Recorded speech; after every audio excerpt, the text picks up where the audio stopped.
Olá, seja bem-vindo ao nosso programa Giro Eleições 2026. Este ano você vota para presidente da República, governador, senador, deputado estadual e deputado federal. E aqui no nosso programa você vai ter a oportunidade de conhecer vários candidatos aqui da região metropolitana oeste de São Paulo.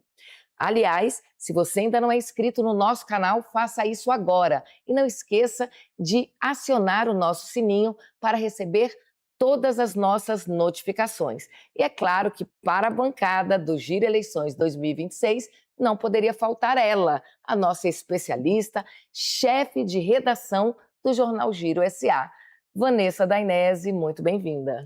Oi, Alessandra, muito obrigada. Você sempre me apresenta de uma forma muito especial.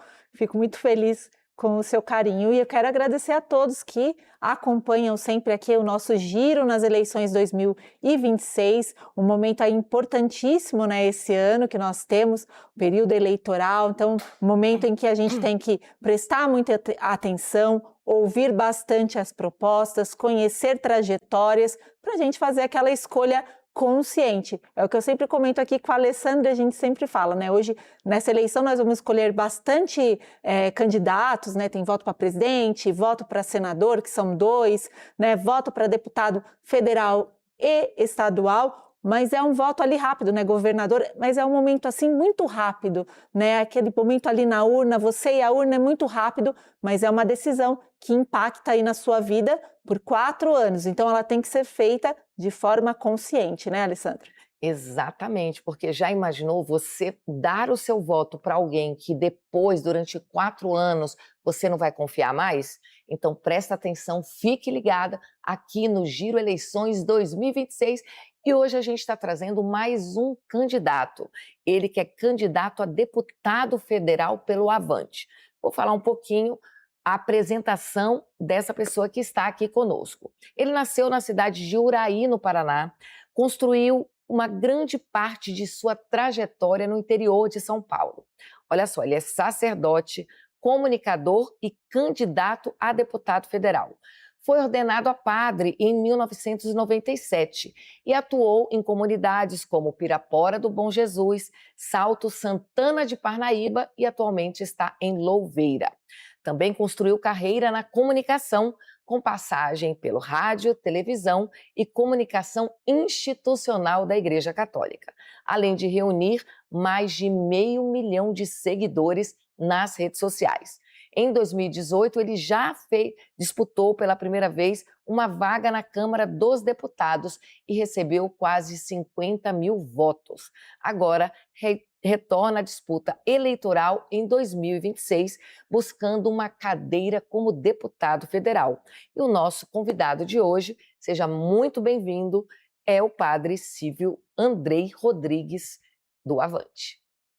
Bem, obrigado, Alessandra, obrigado, Vanessa, Miriam, Wellington e a todo o pessoal aqui do Jornal Giro. É uma honra estar aqui, eu sou apaixonado pela comunicação. Antes de eu entrar no seminário, eu me preparava para fazer o vestibular de comunicação social. Naquele tempo, há mais de 30 anos atrás, não tinha um leque tão amplo da comunicação como temos hoje. Era só comunicação social ou jornalismo ou publicidade, Exato. somente. Mas hoje é um leque enorme. Então, eu sou um admirador da missão de vocês, eu sou um apreciador da comunicação social e é uma honra estar aqui à disposição de vocês para a gente conversar neste giro de notícias. É um bate-papo. E vamos começar, candidato, com a primeira pergunta.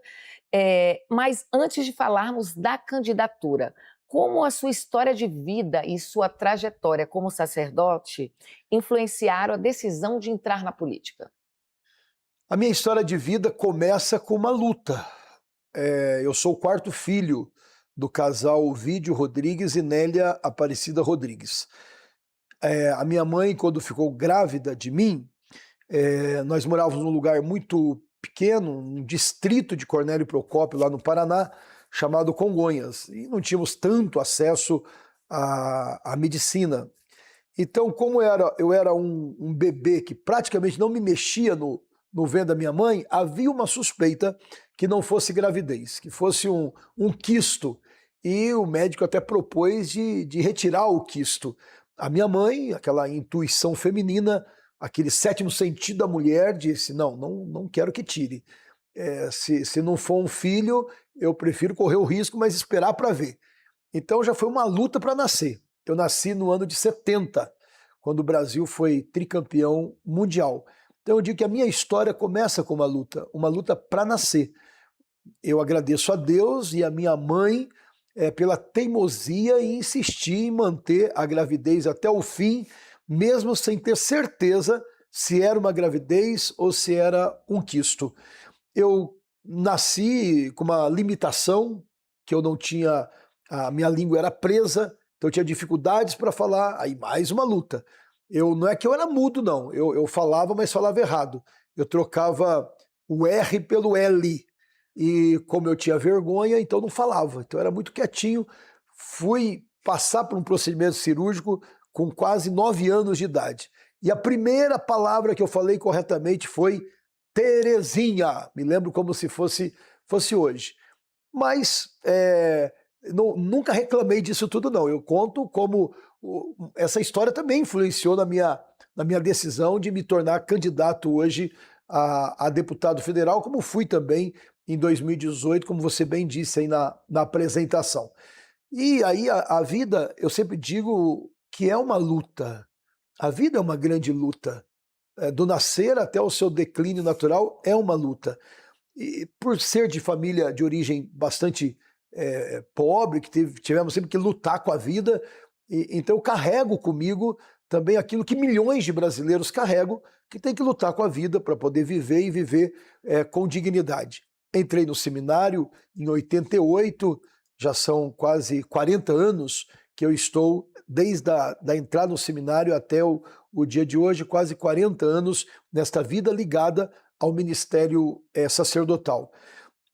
Já há quase 30 anos como padre, exatamente, ouvindo tantas histórias de lutas, de sonhos, de lágrimas, de sorrisos, de quedas, de reerguimentos.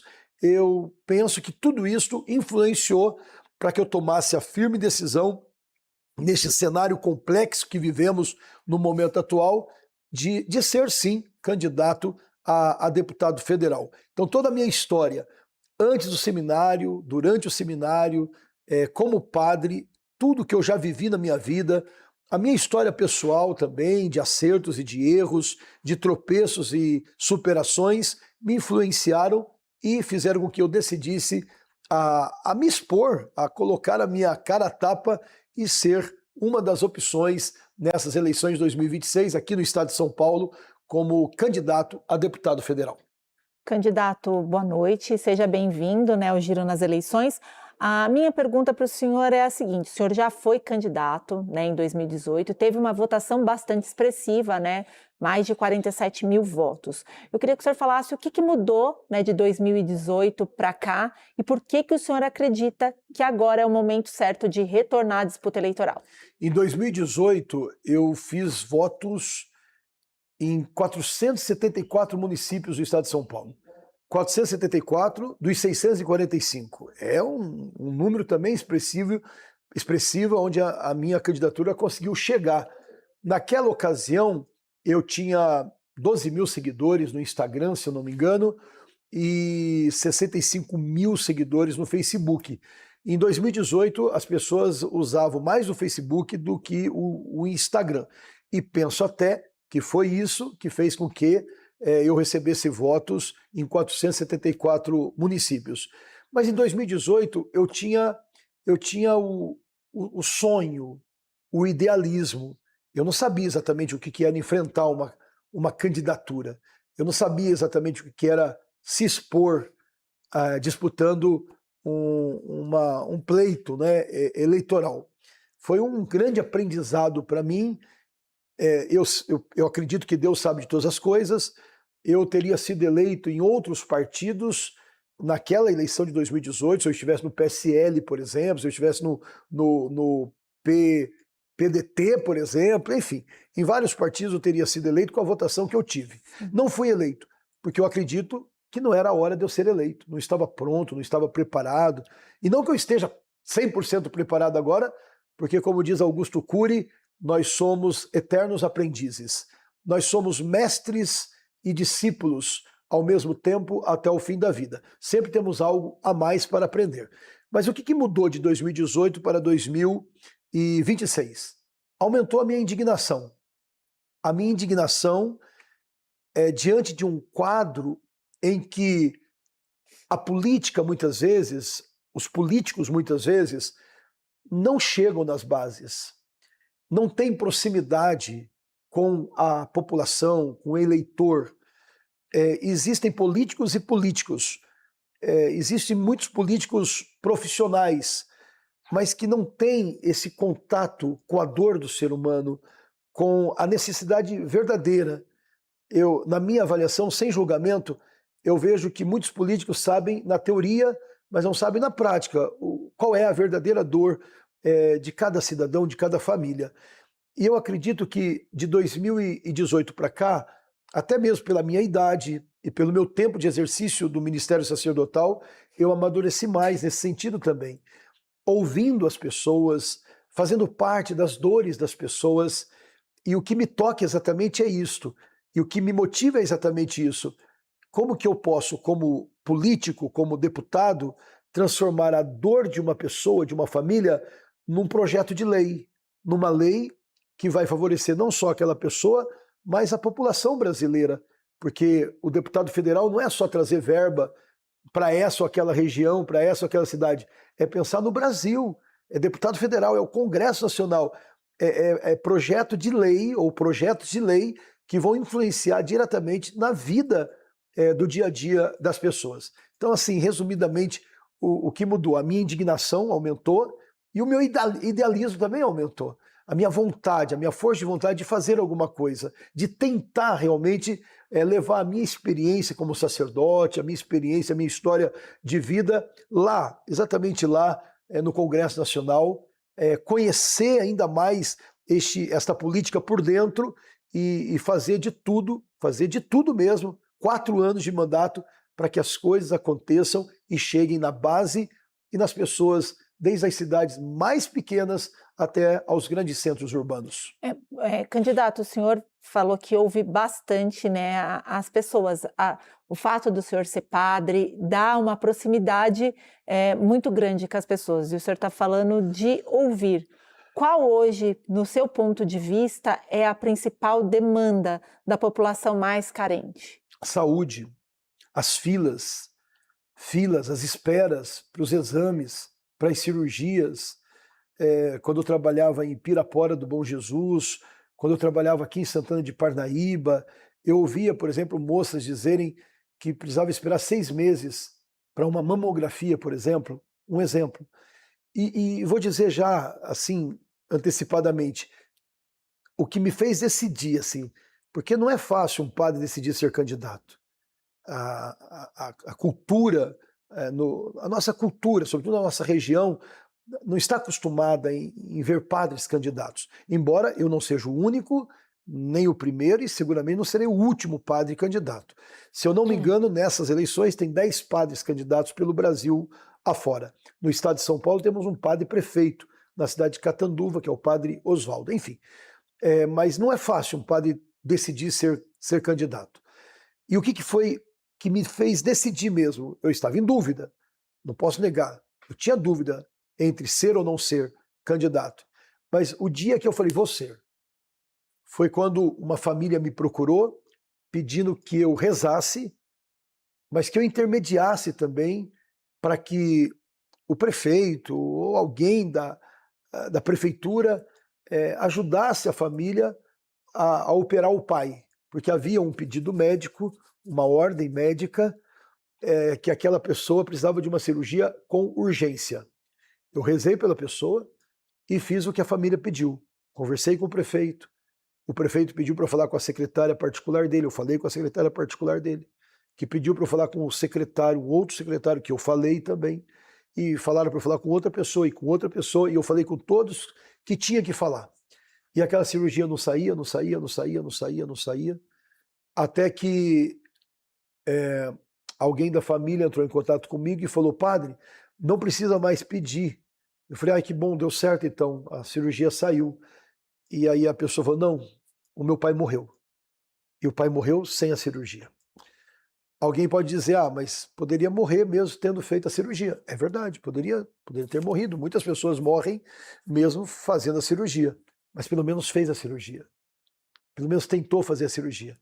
Então, as pessoas me pedem muita coisa por eu ser padre, em relação a emprego, em relação à cirurgia, em relação a medicamento, fala com esse, fala com aquele, o senhor é muito conhecido, o senhor tem muitos, o senhor é influente, fala, e eu falo, eu rezo e falo, mas eu também não sou escutado muitas vezes, por ser padre. E aí foi quando eu decidi, não, eu vou ser candidato. Eu posso estar enganado, mas eu acredito que se eu fosse deputado, eu teria poder para ajudar essa cirurgia a sair. E eu quero dedicar boa parte do meu mandato exatamente para ajudar os municípios a zerar as filas. Tem muitas filas no campo da cardiologia, filas dos olhos, tem filas. Então esse, para mim, é o ponto fundamental que a população carece. Porque não adianta você ter comida e não ter saúde. Não adianta você ter casa para morar, mas não ter saúde. Não adianta você ter carro, mas não ter saúde. Ter lazer, mas não ter saúde. Então eu penso que, aliás, uma das minhas bandeiras é defesa da vida. Mas defesa da vida não é só ser contra o aborto. Defesa da vida é favorecer para que a pessoa viva com dignidade. Não basta nascer. A pessoa tem que ter condições para viver.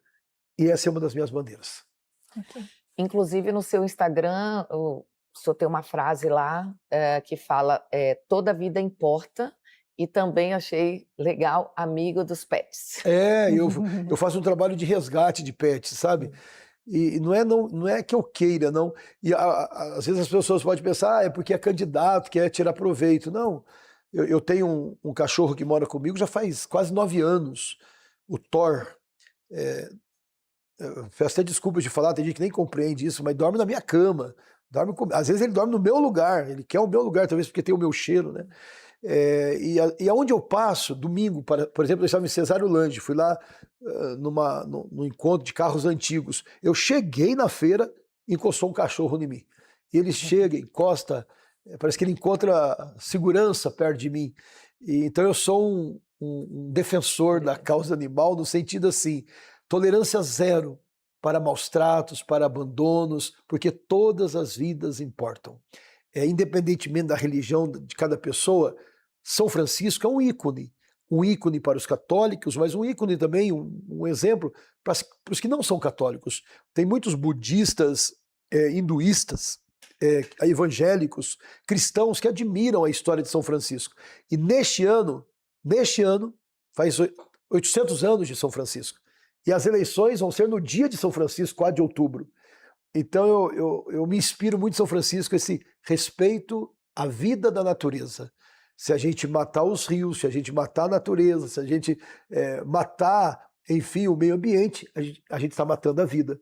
Então quando eu falo defensor da vida, é no sentido amplo, que passa pela natureza e que passa pelos pets e que passa pelos animais e, claro, essencialmente a vida humana. Ok. A sua candidatura provocou uma situação delicada na relação com a diocese e levou ao seu afastamento das atividades públicas do ministério sacerdotal. Como o senhor recebeu essa decisão? O senhor acredita que houve uma falta de compreensão em relação ao seu projeto político? Eu concordo com o meu bispo, Dom Arnaldo Carvalheiro Neto, está certo, mas não é só comigo que aconteceu isso. Por exemplo, os comunicadores que têm programa de rádio, de TV, têm que se afastar do programa um determinado período antes do processo eleitoral. Os servidores públicos têm que se afastar um determinado tempo antes do período eleitoral. E é certo, é correto que nós padres também nos afastemos do exercício ministerial à frente de uma paróquia ou de um ofício eclesiástico durante o pleito eleitoral. Então, está correto. Agora, as pessoas às vezes cada um dá o tom que quer para a nota. É extremamente normal, eu tinha que me afastar mesmo, e eu concordo. Agora veja, tem gente que fala assim, o ex-padre. Não, não sou ex-padre não, eu sou padre, e vou morrer padre. Só que eu não estou à frente de uma paróquia, eu não estou à frente de uma função eclesiástica na igreja, exatamente para que eu faça campanha.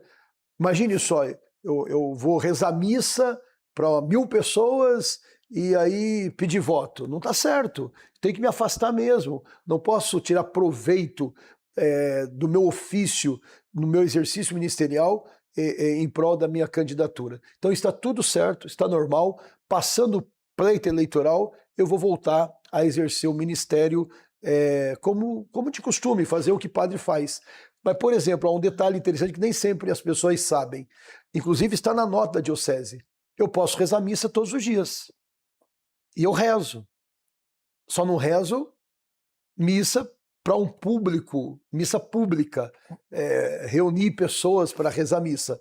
Mas na minha casa, com a minha mãe, com uma pessoa ali presente na missa, eu posso rezar e rezo.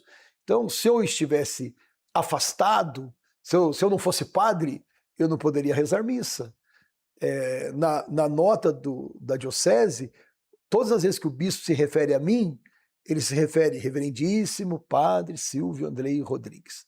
Então, esse afastamento é de praxe, está dentro do normal e está tudo ok. Mesmo como deputado federal, tendo que trabalhar lá em Brasília, o senhor vai para uma diocese de lá? Como é que funciona isso? Isso tudo vai depender de como a gente vai organizar a vida e combinar com a igreja, não é? Tem N possibilidades. Não dá para eu assumir paróquia, não tem jeito de ser deputado e pároco ao mesmo tempo. Vai depender da logística, do combinado.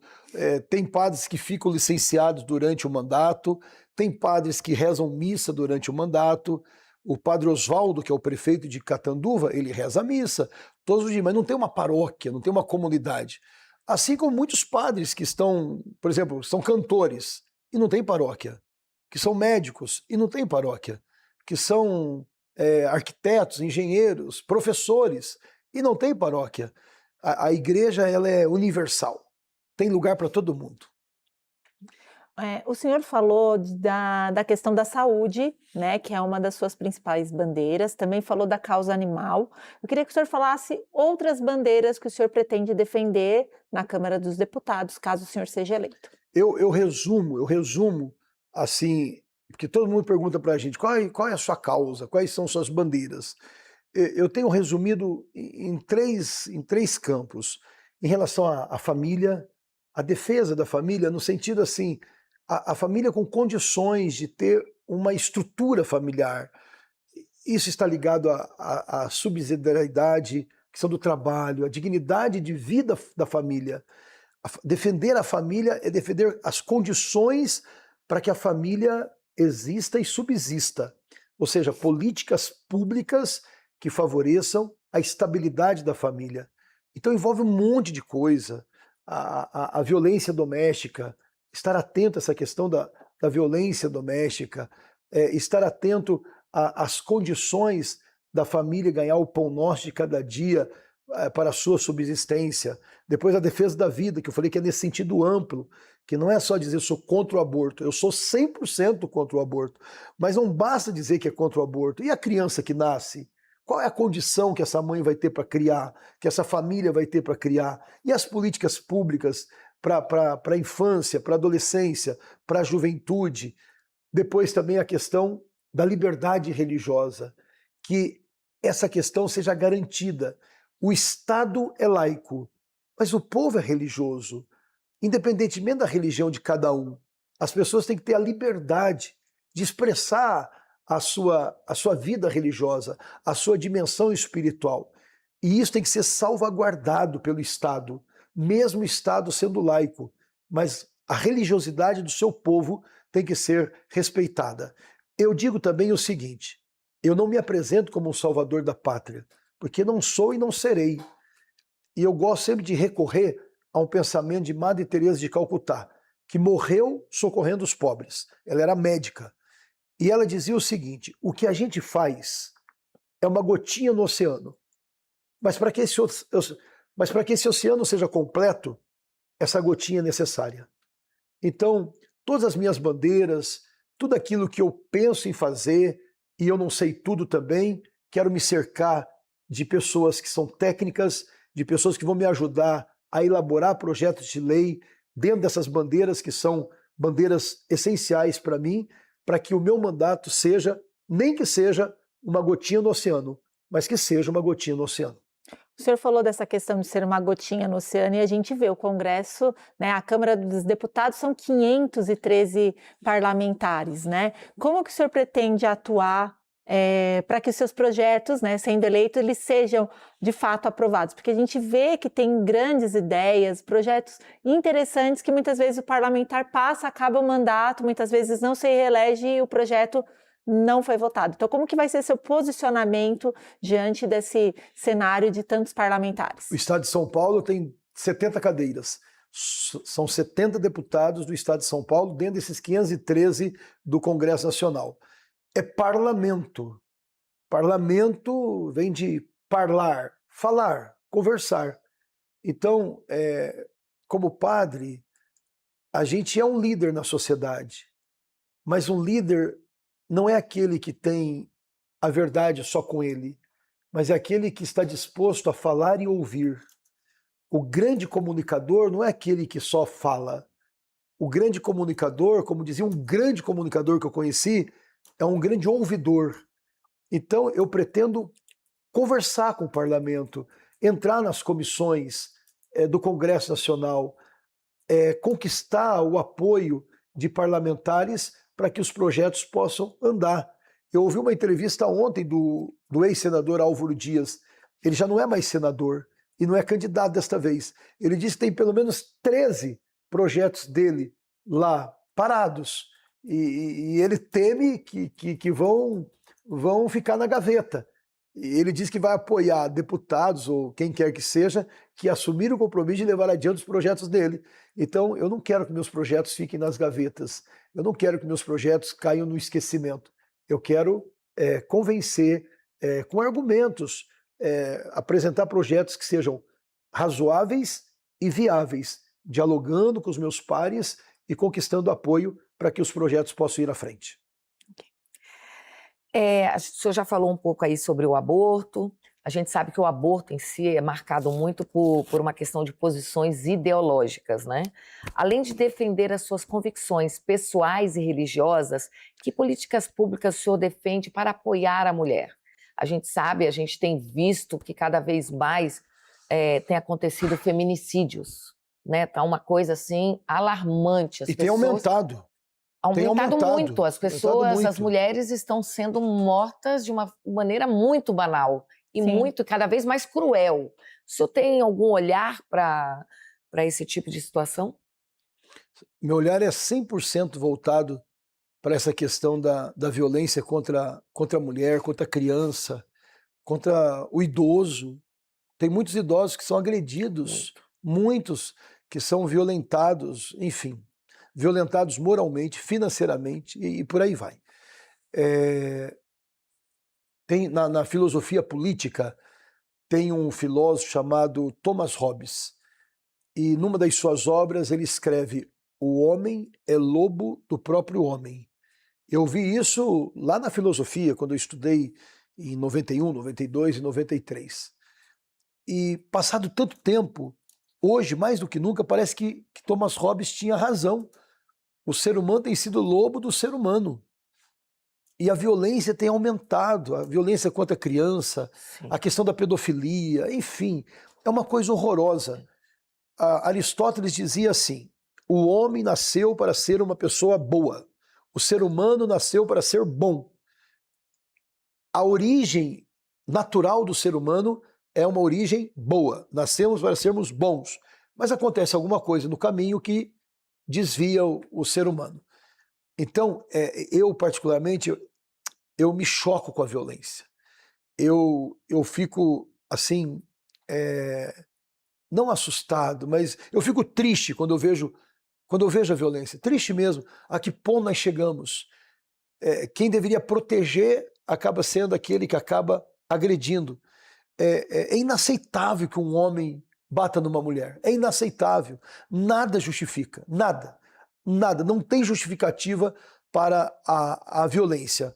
Então, quero sim dedicar o mandato, caso eleito seja, em defesa assim, da mulher, da criança, das minorias, das pessoas que são excluídas, que são perseguidas. Todo ser humano, é aquilo que eu falo, todas as vidas importam. Não importa se a pessoa tem esta ou aquela orientação sexual, não importa se a pessoa é desta ou daquela religião, ou de nenhuma religião, não importa se é homem, se é mulher, não importa se é trans, se é gay, se é isso, se é aquilo, a pessoa tem que ser respeitada no seu ser, porque o seu ser é humano e toda pessoa merece ser respeitada. É inadmissível, assim como eu falo, tolerância zero para os maus tratos aos animais, é tolerância zero para a violência contra a mulher, contra os menores, os idosos, contra quem quer que seja. Então, políticas públicas, rigor na lei, rigor na lei. Tem muitos homens que assassinam mulheres e que tem aquela lei lá de não se aproximar, Sim. de manter distância, 100, 200, 300 metros. O que não serve para nada. Que não é cumprida, não é cumprida. Eu penso até que a nossa Constituição tem que passar por uma renovação, por uma atualização, e mais do que isso, as nossas leis têm que ser cumpridas. Nós moramos num país, às vezes, aparentemente, sem leis. Tem leis no papel, mas são leis obsoletas ou frágeis ou com brechas para que o mal saia bem da história. Então, eu quero dedicar o meu mandato para a tolerância zero ao mal. Nenhum mal. Nem contra a mulher, nem contra a criança, o idoso, contra nenhum ser humano. Candidato, um dos temas que deve movimentar bastante a Câmara dos Deputados no ano que vem é a redução da maioridade penal. Falando ainda sobre esse tema de violência, a gente tem visto muito essa questão de muitos menores, né, praticando aí crimes, às vezes crimes de grande gravidade, né, e com requintes até de crueldade, e está essa discussão sobre a redução. Eu queria saber a opinião do senhor e como o senhor se posicionaria diante desse debate na Câmara. Me posiciono com bastante clareza. Primeiro, eu penso que o sistema prisional brasileiro não reeduca ninguém. Pelo contrário, piora. Até o pessoal costuma dizer, o rapaz ou a pessoa entra ladrão de galinha e sai da quadrilha assaltante de bancos. A gente tem que reorganizar o sistema prisional.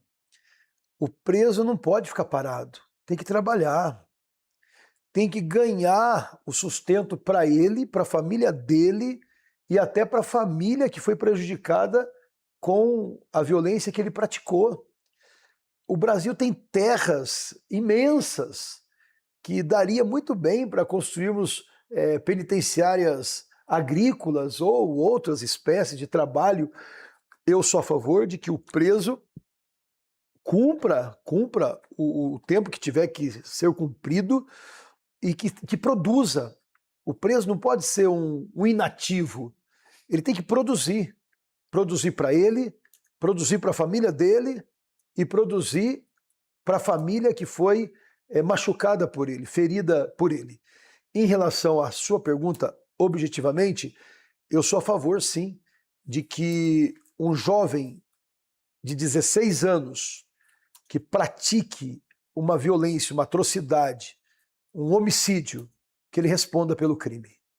Que ele responda pelo crime, que ele seja punido pelo crime que ele cometeu e seja retirado do convívio social até que ele seja recuperado e esteja preparado para a convivência na sociedade. Ok. Vamos lá. O senhor tem uma trajetória religiosa que passa por todas as cidades, claro. Que relação pretende manter com a região oeste? O senhor já tem concreto, assim, se eleito, quais demandas locais o senhor levaria para Brasília? Tenho, claro. Não só porque eu sou padre, mas uma das bandeiras que tem a ver com essa nossa região aqui, que inclui Pirapora do Bom Jesus, é o turismo religioso. Pirapora do Bom Jesus recebe centenas de pessoas, mais de 100 mil pessoas na Semana Santa, mais de 100 mil pessoas na época mês de agosto do Bom Jesus. É uma rota do turismo religioso que passa por aqui também. Muita gente aqui de Osasco, de Jandira, de Itapevi, Barueri, Santana de Parnaíba, tem essa relação com Pirapora do Bom Jesus. E o turismo religioso não tem a ver só com a questão da devoção. O turismo religioso tem a ver com economia, com renda, com trabalho, com hotelaria, com lazer também. Então, uma das minhas propostas é organizar, intensificar e consolidar também a rota do turismo religioso que passa por aqui. Depois nós temos que destravar também a mobilidade, não só urbana, como o acesso às chegadas e saídas dessa nossa região aqui, que inclui Osasco, São Paulo, Osasco, Barueri, São Paulo, Barueri, ou interior para capital, capital para o interior. Eu penso que é uma questão a ser trabalhada, e a questão dos pedágios também. Alguns pedágios pesam muito no bolso dos moradores dessa região. Eu, particularmente, sou a favor de que algumas questões ligadas ao pedágio sejam revistas e que as pessoas tenham condições melhores no transporte, nas pistas e vias e rodovias. Só para completar, a gente está falando do turismo religioso. Santana de Parnaíba e Pirapora do Bom Jesus têm um problema enorme com relação ao Rio Tietê. Isso Inclusive, aí. A questão lá da espuma, né? Que às vezes invade, tem uma comunidade ali perto. Eu conheço Pirapora, tem uma comunidade ali perto que vem aquela coisa, todo o cheiro também é muito desagradável, tanto em Santana quanto Barueri, Santana, tudo que margeia por aqui o Rio Tietê. Pensando nessa perspectiva, né, para fazer turismo, teria que melhorar também a questão do Rio Tietê. O senhor pensa em alguma coisa relacionada a isso? Claro, que está ligado ao meio ambiente, que está ligado a não deixar o Rio Tietê morrer. O Rio Tietê geme, e nós precisamos salvar o Rio Tietê, como outros países salvaram rios poluídos. A França salvou o rio Sena. E é possível fazer isso. Tem jeito de resolver o problema. Quando eu morava em Pirapora do Bom Jesus e trabalhava lá, nós fizemos um movimento Salva o Tietê, Purifica o Tietê, Limpa o Tietê. Estava ligado a uma campanha da fraternidade que todo ano a igreja realiza no Brasil, na época da Quaresma, da Semana Santa. Nós entregamos uma carta, na época o então governador Geraldo Alckmin, assinado por vários prefeitos, pelo bispo da época de Jundiaí, que era Dom Vicente Costa, hoje bispo emérito, vários padres e lideranças assinamos esta carta de Socorre o Tietê. Então isso está sim no meu radar. Eu quero também empenhar meus esforços para que a gente faça um trabalho de recuperação do Tietê. Eu sei que também não é simples, eu sei que não é fácil, nada é fácil. Se fosse fácil, não precisava nem político, não precisava a gente estar falando sobre isso, e é na dificuldade que se cria a oportunidade. Não sei se você já foi na nascente do Rio Tietê, lá em Salesópolis. Não fui, mas dizem que é bem... Água limpa. Água limpa, eu já não fui, é maravilhoso. Dá para beber a água. Muito legal. Uau. Nasce limpo. Aí ali por Mogi das Cruzes, eu acho, já começa a complicar a água que passa por Guarulhos, porque o problema não está aqui em Pirapora do Bom Jesus, o problema está, a consequência está em Pirapora, Santana, Barueri, assim por diante. Cabreúva depois, Itu, Salto, enfim. Mas está aqui, começa aqui, os dejetos que são soltos no Rio Tietê, as empresas. Então tem que ser feito um trabalho, se não me falha a memória, o Japão já fez alguns investimentos no Brasil, em São Paulo, para despoluir o Rio Tietê. Mas tem que fazer uma série de esforços para que isso deixe de ser um discurso e passe a ser uma realidade. Porque não é só o mau cheiro, né? Também tem a ver com a saúde. Saúde pública, claro. Exato. Imagina, né? Se o rio fosse limpo, primeiro, já serviria como uma fonte de transporte, né? Até para transporte de mercadorias, fora o turismo mesmo. Transporte e lazer. Lazer em Pirapora seria maravilhoso, né? E a gente espera poder presenciar esse momento um dia, né? Eu não estava aqui nessa época, há 40 anos atrás, muitos ainda contam que tinha os pedalinhos no Rio Tietê, em Pirapora do Bom Jesus. O pessoal vinha, rezava e tinha o seu momento de lazer, não é? Mas é um sonho que eu carrego comigo, sim, ver esse Tietê socorrido, salvo da poluição, das espumas e de todo o mal que causa na vida das pessoas.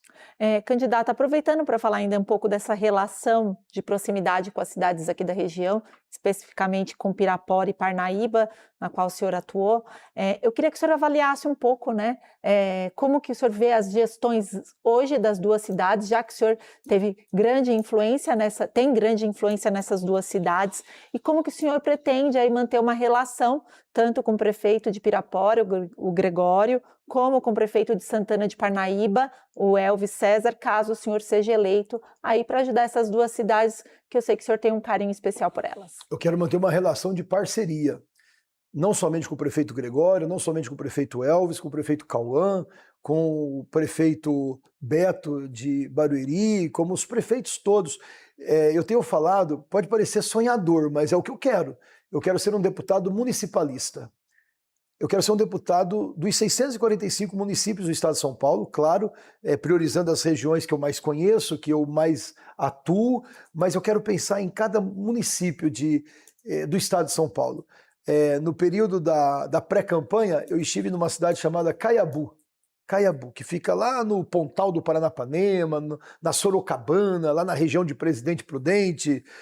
Caiabu, segundo o IBGE, tem 3.800 habitantes, mas na prática deve ter mais, uns 4.200, 4.500, 5.000, enfim, mais ou menos assim. E eu estive com a prefeita de lá, que é uma prefeita encantadora, uma prefeita assim que chamou minha atenção, entusiasmada, a prefeita Suelen.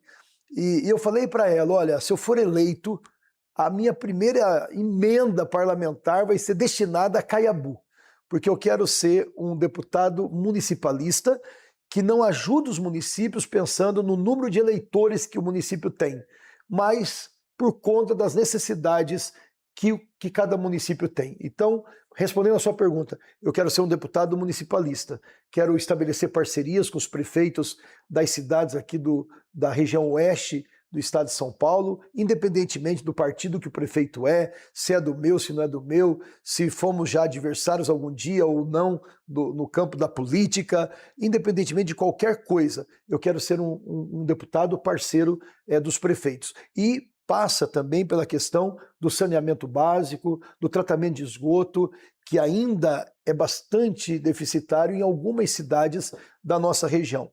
Eu quero favorecer para resolver e sanar 100% essas questões. Hoje, como que o senhor avalia a gestão dessas duas cidades especificamente? Eu penso que é o seguinte, todos os gestores têm sempre os seus desafios. Eu olhando pelo lado de fora, eu digo que dá para melhorar.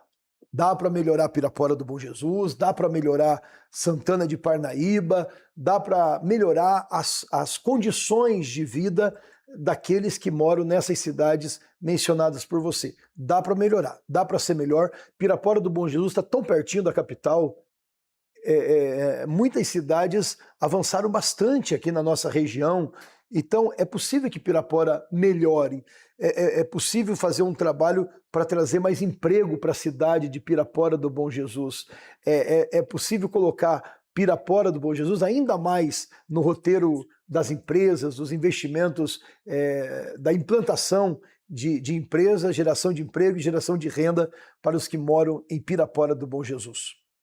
Ok. E nas outras cidades também, né? Nas outras cidades também, dá para melhorar.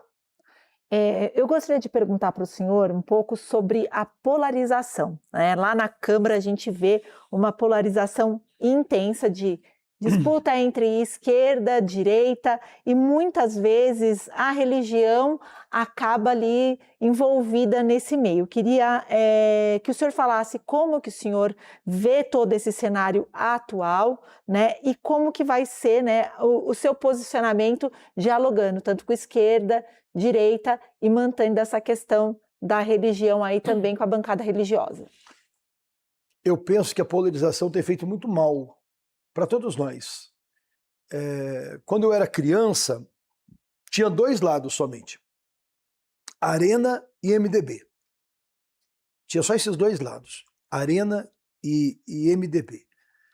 Mas as pessoas tinham os seus lados, tinham as suas ideias, tinham as suas opiniões, mas se respeitavam, não perdiam a amizade. Tinha pessoas da Arena que jogavam bola e jogavam truco e participavam de churrasco com as pessoas do MDB e vice-versa. Hoje virou uma coisa próxima do fanatismo. E eu penso que todo fanatismo é nocivo. Todo fanatismo faz mal para o nosso cérebro, para a nossa vida. Eu acredito que a cada eleição, e é por isso que precisa de renovar o Congresso Nacional, para que essa polarização dê espaço para o diálogo, para o entendimento, para o debate das reais necessidades e dos projetos viáveis e razoáveis para superar as demandas que o nosso povo brasileiro tem. A disputa ideológica não tem levado a lugar nenhum, a não ser piorado as relações das pessoas. Tudo está tornando violento, pessoas que se batem, que se atiram, que se matam por causa desta ou daquela ideologia. Tem um ditado que diz assim, olha, no meio está a vida, no equilíbrio. Vem da palavra virtude. Virtude. Virtus é vida. Virtude, no equilíbrio, no meio. Nem um extremo, nem outro extremo. Essas categorias, direita, esquerda, são pensamentos diferentes, mas que tem que dialogar, tem que conviver. Eu penso que o exercício democrático, a beleza da política está na diferença. Eu uso uma analogia do esporte. Eu sou corintiano, mas não teria graça se não existisse o Palmeiras. Não teria graça. A gente ia vibrar com a derrota de quem se não tivesse o Palmeiras? E não é porque eu sou corintiano que o palmeirense não pode existir. Então nós temos que conviver com as nossas diferenças. Tem um princípio bíblico, religioso, que fala da unidade na diversidade. Eu penso que o aspecto religioso não pode ser um campo de guerra. A dimensão religiosa tem que favorecer o diálogo e a convivência harmoniosa. A unidade na diversidade. E eu sou palmeirense. Olha aí que beleza. Nós estamos tá aqui numa bela entrevista, numa boa. Eu vou dizer uma coisa para você. Teve uma única vez na minha vida que eu torci pro Palmeiras. É verdade. Eu tô falando sério mesmo. Eu não me lembro que ano exatamente foi. Se foi em 90 e... Se foi... Eu fiquei padre em 97. Não sei se foi em 98 ou 99. Era uma final de Libertadores. Palmeiras e Boca Juniors. É impossível torcer pro Boca Juniors. Não tem jeito. Eu torci pro Palmeiras. Mas final do jogo, Palmeiras perdeu. Olha A única vez que eu torci pro Palmeiras, o Palmeiras perdeu pro Boca Juniors. Você torceu pelo Brasil. né? É isso. Não, e porque não tem jeito de torcer para esse Boca Juniors, viu? O povo danado, viu? O time encardido. Só para voltar, tirando aqui a nossa parte de descontração, só para fazer mais uma pergunta, a gente está fazendo uma série de entrevistas com candidatos e na semana passada passou por aqui o candidato João Paulo Cunha do PT e ele propôs, fez uma proposta que, caso ele seja eleito, ele gostaria de chamar todos os parlamentares eleitos aqui pela região, que tenham vínculos com a região, para formar uma frente parlamentar e ganhar força para captação de recursos. Eu gostaria de saber se o senhor toparia fazer parte dessa frente em busca de causas comuns.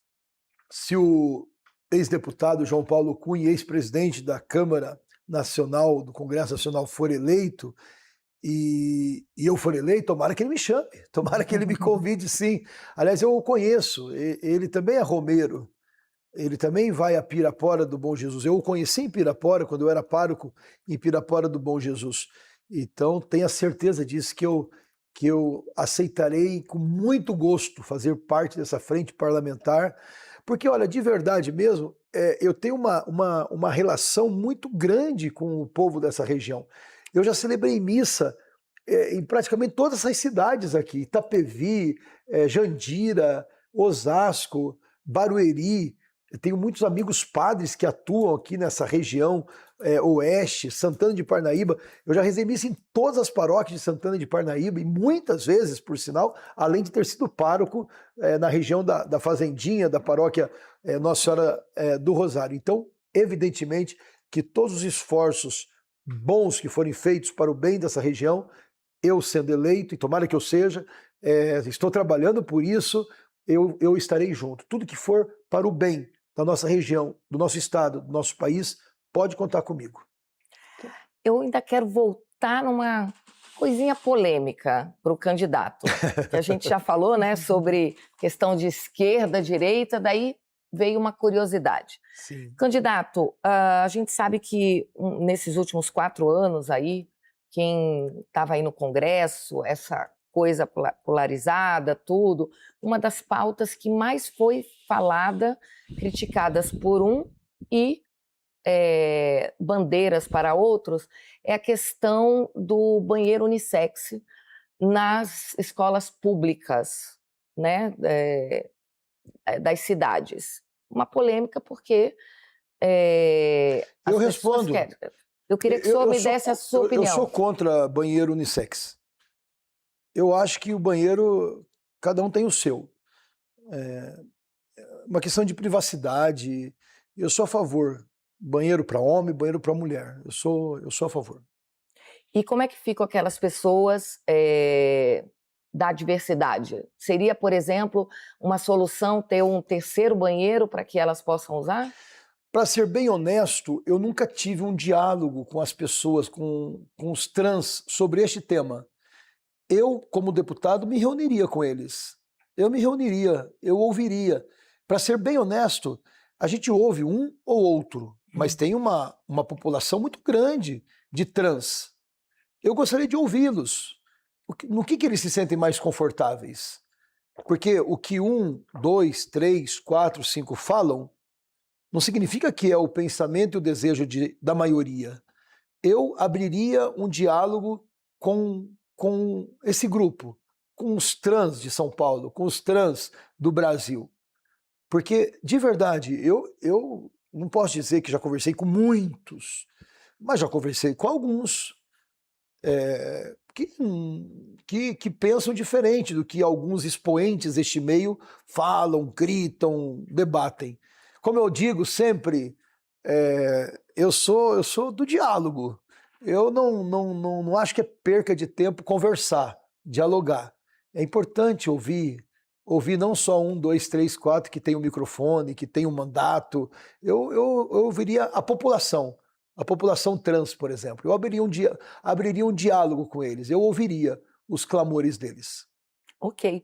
E agora, para a gente encerrar, né, Vanessa, porque Exato. tudo que é bom dura pouco, a gente já está finalizando o programa, eu quero dar o espaço para o candidato falar, né, qual é a principal razão que o senhor daria e qual resultado concreto promete entregar ao final de 4 anos de mandato. E aproveito o espaço para falar o seu número, para... E por que as pessoas devem votar. Isso. Então, antes disso, quero agradecer vocês. Muito obrigado, Alessandra, Vanessa, Miriam, Wellington e a todos aqui do Giro Eleições e todos que estão acompanhando também esse nosso bate-papo, essa nossa conversa aqui pelo YouTube do Jornal Giro. Agradecer mesmo o modo como vocês me receberam, me acolheram, as perguntas que fizeram foram muito inteligentes, pertinentes, necessárias. A você que está acompanhando aí de algum lugar, obrigado de coração mesmo pela atenção. Agradeço também aqui aos meus assessores, o Roger Baldichon, que é de Pirapora do Bom Jesus, e já foi vereador, o vereador mais votado lá em Pirapora do Bom Jesus, candidato a vice-prefeito também nas últimas eleições de 2024, ao Pierre Andrei também, que me acompanha, agradecer a todos que têm me ajudado nesta caravana do 70-70.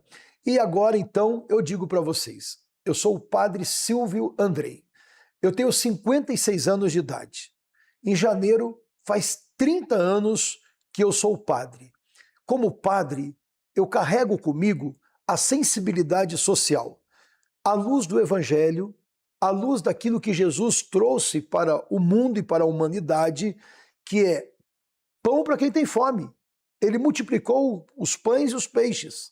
Ele transformou a água em vinho. Saúde para todos. Ele curou os leprosos. Ele curou os cegos, ele curou os mudos, os surdos, os mancos, os aleijados. Ele ressuscitou os mortos. Ele veio trazer vida. Jesus nos ensinou a rezar o Pai Nosso, onde inclui o material e o espiritual. O pão nosso de cada dia. Dai-nos hoje o pão nosso de cada dia. Mas venha a nós o vosso reino. Então Jesus reúne a fé e a política, no sentido de a fé, Deus e salvação para todos. A política, o bem comum, o bem para todos. Então, como padre, eu carrego esta formação, eu carrego essas bênçãos, essa palavra que é mais do que uma palavra humana, é uma palavra divina que chega ao nosso coração, mas eu carrego também o idealismo e a certeza de que a política não é uma coisa ruim, a política é uma coisa boa. Já há um princípio grego que diz que a política é a arte de fazer o bem comum. O que é o bem comum? É o bem para todos. Não é o bem para um grupo seleto, é um bem para todos, independentemente de quem quer que seja, que grupo pertença, o fato de nascer, de existir, já tem que ser atendido nas suas necessidades básicas. Então, eu, Padre Silvio Andrei, como padre, carrego a minha sensibilidade social. E eu quero, ao longo de 4 anos, como eu disse ao longo dessa entrevista, ser, nem que seja, mas ser uma gota no oceano. Fazer com que o poder do Congresso Nacional alcance cada rincão do nosso estado e do nosso país. Das cidades mais pequenas que tem no nosso estado até os grandes centros urbanos. Eu quero ser um deputado municipalista que olha para cada município com um olhar de amor, de atenção e de carinho. Mas eu quero ser também um deputado presente no dia a dia das pessoas. Eu sou padre católico, não sou casado, não tenho filhos, não tenho sogra, não tenho sogro, não tenho genro e não tenho nora. Eu vou ter o meu tempo todo dedicado para andar nesse estado como deputado, ouvindo, acompanhando e atendendo as demandas do nosso município. Por isso e por outras questões, eu quero ser a voz dos católicos, mas não é a voz dos católicos só que professam a fé católica, porque católico significa universal. Eu quero ser a voz dos católicos, a voz de todos aqueles que precisam de vida, precisam de cuidado, precisam de atenção, precisam de saber quem é o seu deputado, de ter acesso ao seu deputado, não só de 4 em 4 anos, mas no dia a dia da sua vida. Eu quero ser o seu deputado. Eu quero ser um deputado para você chamar de meu, Padre Silvio Andrei, 7070. Deputado federal, 7070. Padre Silvio Andrei te representa. É isso aí. Vanessa Dainese, muito obrigada por mais uma vez estar aqui. Giro Eleições 2026. Aliás, Giro Eleições 2026 não estaria completo sem a sua presença. Você que é especialista e há tantos e tantos anos faz cobertura das eleições aqui da região. É isso aí, Alessandra. Eu quero agradecer ao candidato. Padre, muito obrigada pela sua presença, por ter aceito aqui o nosso convite para trazer um pouco aí das suas ideias e fazer esse debate. E quero agradecer também a todos que acompanharam essa transmissão, né? Aproveitar, como eu sempre brinco com a Alessandra, para lembrar vocês de entrarem lá no nosso portal girosa.com.br para acompanhar todas as notícias, todas as notícias sobre eleições, sobre a sua cidade, sobre tudo que está acontecendo aqui nessa região oeste da Grande São Paulo, né, região metropolitana de São Paulo e também a capital. Então, quer ficar informado, é só entrar lá no nosso portal girosa.com.br e lembrar para ficar de olho lá nas redes sociais, né, Alessandra? Para acompanhar a programação aqui do Giro nas eleições, para você conhecer cada vez mais os candidatos e fazer a sua escolha consciente. Exatamente. Não esquece de fazer a propaganda que agora o jornal é semanal. Exatamente. A partir, né, desta quinta-feira, né, a gente tem a nossa edição impressa e começa, né, retorna a ser semanal. Então, toda quinta-feira você vai conseguir acompanhar aí também a distribuição nos principais pontos aqui da região oeste da Grande São Paulo, a nossa versão impressa, recheada aí de informações, com bastante foco aí para também te ajudar nessa questão das eleições. Então, tem muito conteúdo sobre eleições aqui na região. Então, agora o Jornal Giro retorna, agora definitivamente a ser semanal. Isso aí. Eu quero agradecer mais uma vez ao candidato e quero que você deixe assim o seu tchau final, lembrando que a Cláudia, tinha esquecido já, viu? A Cláudia Azevedo, que é a CEO e publisher do jornal, mandou um grande abraço para o senhor. Ela está na correria exatamente do fechamento do jornal, não pôde estar na bancada hoje conosco, mas ela deixa um grande abraço. Outro para ela, Cláudia Azevedo. Muito obrigado de coração. Então, meu tchau final com 3 palavrinhas, que é uma marca registrada. E também você pode me acompanhar pelas minhas redes sociais. É Padre, P-A-D-R-E, Silvio Andrei, Andrei com I. Encerro com 3 palavrinhas. Primeira palavrinha, você nasceu para ser feliz. Segunda palavrinha, a vida é um presente. E a terceira palavrinha, que o futuro seja melhor do que o presente. Que você nunca perca a esperança. É a esperança que nos move a acreditar que amanhã pode ser e será melhor do que o dia de hoje. Um abraço, parabéns para vocês duas, viu? Para toda a equipe, parabéns, prazer em estar aqui. Um abraço para todos. E, principalmente, muito obrigada para você que está acompanhando o Giro Eleições 2026 aqui no nosso canal no YouTube. Ainda não é inscrito? Faça já a sua inscrição no canal. Não esqueça de acionar o sininho, porque, olha, temos muitas e muitas entrevistas até outubro, o mês das eleições deste ano. E não deixe de seguir o jornal Giro SA nas redes sociais para ficar por dentro de tudo em tempo real. Deus abençoe e até o nosso próximo encontro.